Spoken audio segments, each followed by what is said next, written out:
سین کے بعد میں کون سا حرف ہے؟ تا. ماشاء اللہ، ویری گڈ.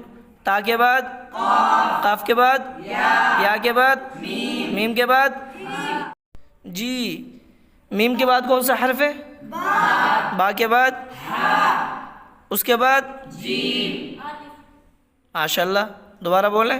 جیم الف، ویری گڈ. اس کے بعد را، اس کے بعد تا، اس کے بعد میم، اس کے بعد نون، اس کے بعد سین، اس کے بعد جیم، اس کے بعد یا، اس کے بعد لام، اس کے بعد فا، اس کے بعد جیم، اس کے بعد عین، اس کے بعد لام، لام کے بعد ہا، ہا کے بعد میم، میم کے بعد کاف، کاف کے بعد عین، عین کے بعد صاد، صاد کے بعد فا. ویری گڈ ماشاء اللہ. اب یہ کیا ہے آگے؟ میم. Very good. اس کے بعد حمزہ، ویری گڈ ویری گڈ ماشاء اللہ. اس کو ایسے بول سکتے ہیں حمزہ الف یا حمزہ الف کی شکل میں. چلیے آگے. اس کے کون سا حرف ہے حمزہ الف کے بعد؟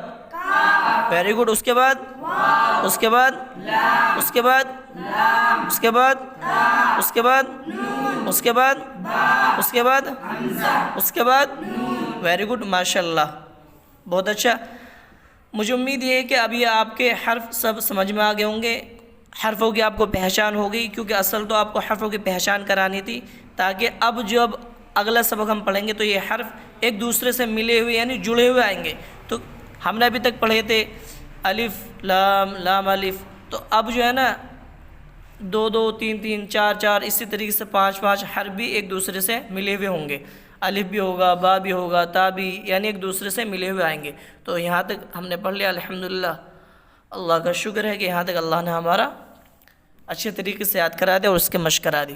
انشاءاللہ کل ہم تختی نمبر 3 کو پڑھیں گے، لیکن یہ کہ یہ اگر کسی کا کچا ہو تو اور اس کو پکا کر لے، پختہ کر لے. اگر کسی کے کمزور ہو سبق کریں گے نا انشاءاللہ. ہاں چلیے انشاءاللہ کل ہم پڑھتے ہیں تختی نمبر 3.